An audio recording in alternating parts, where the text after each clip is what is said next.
Hello student, आपका स्वागत है यूएस स्टडी पॉइंट के अंदर। स्टूडेंट, आज अपन बात करने वाले हैं फीमेल रिप्रोडक्टिव सिस्टम या मादा जनन तंत्र की।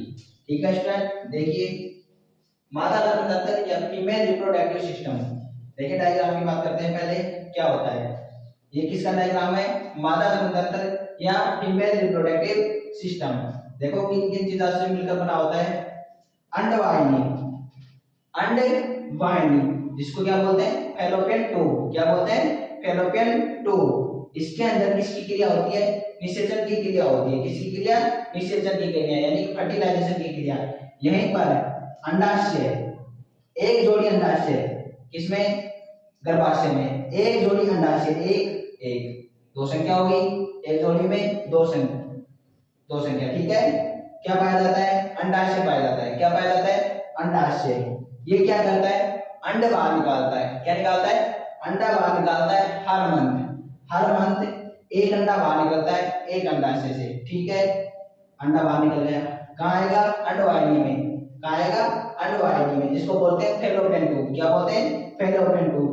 मादा योनि से यानी कि शुक्राणु जब यहाँ पर प्रविष्ट होंगे तो अंडा जब फैलोपियन ट्यूब में आएगा तो यहीं पर क्या करता है? निषेचन की क्रिया करता है। क्या करता है? निषेचन की क्रिया। ठीक है, फर्टिलाइजेशन की क्रिया कहां पर होती है? अंडवाहिनी या फैलोपियन ट्यूब में। ठीक है, इसके बाद क्या पाया जाता है इसमें? गर्भाशय, योनि, गिरवा, इन सभी की बात करेंगे अपन एक एक को समझेंगे। ठीक है, इसमें देखिए पहले बात करते हैं अपन अंडाशय की। किसकी? अंडाशय की। इसको इंग्लिश में बोलते हैं ओवरी। क्या बोलते हैं? ओवरी।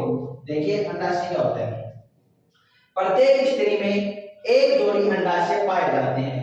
प्रत्येक स्त्री में एक जोड़ी अंडाशय पाए जाते हैं, एक एक। ठीक है, एक जोड़ी हो गया। जो उदर गुहा में गर्भाशय के दोनों ओर स्थित होते हैं। गर्भाशय हो गया, दोनों ओर स्थित हो गए। ठीक है, गर्भाशय के दोनों ओर स्थित होते हैं जिनकी लंबाई तो कितनी होती है? 2 से 4 सेमी और चौड़ाई 2.5 सेमी होती है। ठीक है, किसकी बात हो रही है? अंडाशय की। ठीक है, मादा यानी कि अंडाशय क्या करता है? अंडाशय मादा हार्मोन एस्ट्रोजन और प्रोजेस्टेरोन। ठीक है, इन दो हार्मोन का स्राव करता है। किनका? एस्ट्रोजन का और प्रोजेस्टेरोन का। कौन करता है? अंडाशय। क्या करता है? दो हार्मोन एस्ट्रोजन और प्रोजेस्टेरोन। अब एस्ट्रोजन क्या है, प्रोजेस्टेरोन क्या है, इनकी बात करते हैं। देखो एस्ट्रोजन क्या होता है? यह मादा के लैंगिक लक्षणों का विकास करता है। मादा के लैंगिक लक्षणों का विकास कौन करता है? Estrogen hormone. जिसमें लैंगिक लक्षण क्या क्या होते हैं? देखिए मादा के स्तनों में वृद्धि, रजोद्रम यानी कि महिलाओं को या स्त्रियों को हर मंथ एक मासिक चक्र आता है जिसको क्या बोलते हैं? रजोद्रम बोलते हैं, जो 30 दिन से 28 दिन का हो सकता है। ठीक है, हर महिला में अलग अलग होता है। ठीक है, आवाज का महीनों में मधुर होना यानी कि आवाज पतली हो जाती है। किनकी? महिलाओं की। किसके कारण होती है? एस्ट्रोजन के स्राव के कारण। गर्भाशय में वृद्धि, योनि और गर्भाशय में वृद्धि एस्ट्रोजन के कारण होती है। शरीर में वसा का संचय यानी कि जब उम्र यौवन अवस्था आती है यानी कि किशोरी अवस्था आती है उस समय क्या होता है? एस्ट्रोजन हार्मोन का स्राव ज्यादा होता है यानी कि स्राव ज्यादा होता है, जिस वजह से शरीर में क्या हो जाता है? फैट बढ़ जाता है, वसा बढ़ जाती है। ठीक है, बात करते हैं प्रोजेस्टेरोन की। किसकी? प्रोजेस्टेरोन की। देखो प्रोजेस्टेरोन अंडोत्सर्जन के बाद कार्पस लूटियम में बदल जाता है यानी कि जब अंडा बाहर निकलता है यानी कि निषेचन की क्रिया नहीं होती तो अंडा योनि द्वार से कहां निकल जाता है? गर्भाशय से होता हुआ बाहर निकल जाता है शरीर से। यदि फर्टिलाइजेशन की क्रिया नहीं हुई है तो अंडा कहां बाहर निकलेगा? ठीक है, किससे? योनि द्वार से बाहर निकल जाएगा, मादा शरीर से बाहर निकल जाएगा। उस समय अंडोत्सर्ग हो जाएगा तो किसमें बदल जाता है? प्रोजेस्टेरोन किसको बदलता है? कार्पस लूटियम में बदलता है। किसको? इस अंडोत्सर्ग को। ठीक है, देखो यह गर्भाशय के लिए आवश्यक है। यह हार्मोन गर्भाशय के लिए आवश्यक होता है क्योंकि क्या करता है? ये गर्भाशय की दीवार में रुधिर की आपूर्ति को बढ़ा देता है यानी कि रुधिर की आपूर्ति जहां पर रुधिर नहीं पहुंच रहा था उसको ये बढ़ा देता है। ठीक है, और ये दूध स्रावित करने वाली यानी कि स्तनों के अंदर जो दूध का स्राव करती हैं उनकी वृद्धि को कौन बढ़ा देता है? Progesterone hormone. ठीक है स्टूडेंट, देखिए आगे बात करते हैं। अपने अंडाशय की बात कर लेते हैं। देखिए प्रत्येक अंडाशय एक पतली नलिका से जुड़ा होता है। अभी बताया कि मैंने अंडाशय किससे जुड़ा हुआ था, अंडवाहिनी से जुड़ा हुआ था ना, एक पतली नलिका के रूप में होती है, ठीक है, जिसे अंडवाहिनी कहते हैं। उस नलिका को क्या कहते हैं जिससे अंडाशय जुड़ा होता है, अंडवाहिनी।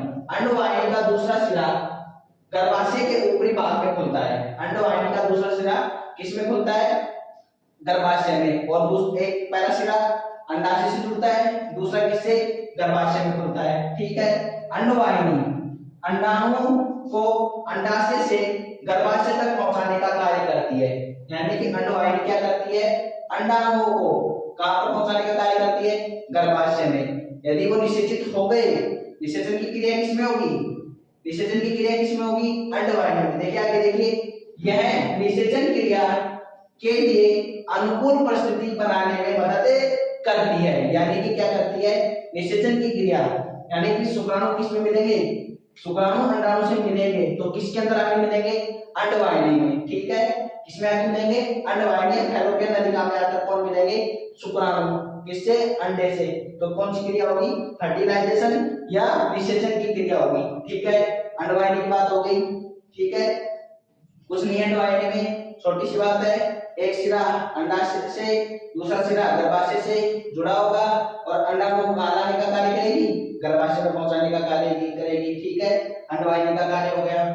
गर्भाशय, तीसरा देखो गर्भाशय। गर्भाशय एक खोखला मांसल अंग होता है। गर्भाशय एक खोखला मांसल अंग होता है। इसका ऊपरी भाग चौड़ा व निचला भाग सकरा होता है। ऊपला भाग तो क्या होता है, चौड़ा होता है, और निचला भाग क्या होता है, सकरा होता है, सकरा होता है। चौड़ा भाग में, यानी कि जो चौड़ा भाग होता है उसमें कौन खुलती है, अंडवाहिनी खुलती है। कौन खुलती है, अंडवाहिनी या फैलोपियन ट्यूब खुलती है, तथा सकरा भाग गिरवा कहलाता है। यानी कि जो गिरवा सकरा भाग जिससे योनि जुड़ी होगी वो क्या क्या कहलाएगा, गिरवा कहलाएगा। किसका, गर्भाशय का सकरा भाग, ठीक है। गर्भाशय में शुक्राणु द्वारा, गर्भाशय में शुक्राणु द्वारा निषेचित हुए अंडाणु का क्या होता है, भ्रूण में के रूप में विकास होता है। यानी कि बच्चे का विकास किसमें होता है, गर्भाशय के अंदर होता है। निषेचन की क्रिया संपन्न कहां हुई थी, अंडवाहिनी में, लेकिन निषेचित हुआ अंडा किसके अंदर आएगा, गर्भाशय के अंदर, और किसके रूप में, बच्चे का, यानी कि भ्रूण का विकास करेगा। कौन, जो अंडा, अंडा किससे निषेचित हो जाएगा, शुक्राणु से निषेचित हो जाएगा, तो जो भ्रूण बनेगा वो सारी क्रिया किसके अंदर होगी, गर्भाशय के अंदर होगी। यानी कि संपूर्ण बच्चे का विकास किसके अंदर होता है, गर्भाशय के अंदर होता है, ठीक है।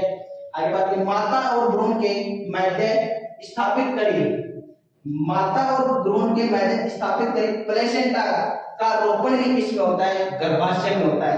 प्लेसेंटा क्या होता है, प्लेसेंटा, यानी कि माता और गर्भ के बीच एक नली पाई जाती है जिसे क्या बोलते हैं, प्लेसेंटा बोलते हैं, जिसका कार्य क्या होता है, माता किसको, अपने बच्चे यानी कि भ्रूण को या अपने शिशु को या अपने बेबी को क्या देती है, पोषण देती है, और जो भ्रूण होता है अपने उत्सर्जन या अपशिष्ट पदार्थों का उत्सर्जन जिस नलिका में करता है उसे क्या कहते हैं, प्लेसेंटा।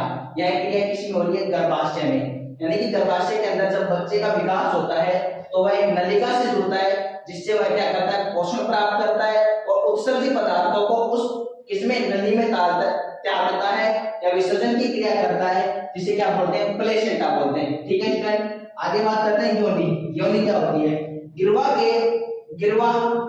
गिरवा के आगे निचली नलिका रूपी भाग योनि कहलाता है। यानी कि गिरवा जो भाग था, जो गर्भाशय का सकरा भाग था, उसका निचला भाग, गिरवा से भी निचला भाग क्या कहलाता है, योनि कहलाता है। आगे देखिए समझ में आएगा। यह लगभग 7 से 10 सेमी लंबी एक नलिका होती है, 7 से 10 सेमी एक नलिका होती है। यह स्त्रियों में मैथुन कक्ष के रूप में कार्य करती है। यानी कि जो मैथुन की क्रिया होती है, यानी कि शिशन, जो शुक्राणु को प्रविष्ट कराने की जो द्वार होता है, यानी कि शुक्राणु को प्रविष्ट कराना है, यानी कि अंदर प्रवेश कराना है, वो किसमें होगा, योनि में होगा, ठीक है। इसके द्वारा शिशन के द्वारा शुक्राणु को किसमें डाला जाएगा, योनि में डाला जाएगा, ठीक है। आगे देखिए, यह अंग स्त्रियों में रजोद्रम, यानी कि जो मासिक चक्र था, जो मंथली जो मासिक चक्र आता है उसका, और प्रसव यानी कि डिलीवरी के बाद प्रसव के मार्ग का भी कार्य करता है। यानी कि रजोद्रम मासिक चक्र का भी, हर मंथ एक मासिक चक्र होता है, ठीक है, और प्रसव यानी कि जो डिलीवरी है, बच्चे वगैरह होते हैं, उसका भी कार्य कौन करता है, कौन करता है? योनि, यानी कि वो ही बाहर निकालता है किसको? रजोदरम को भी और अपने शिशु को भी। जो शिशु बाहर निकलता है वो किससे बाहर निकलता है? योनि द्वार से। ठीक है, योनि में लैक्टोबैसिलस जीवाणु पाए जाते हैं।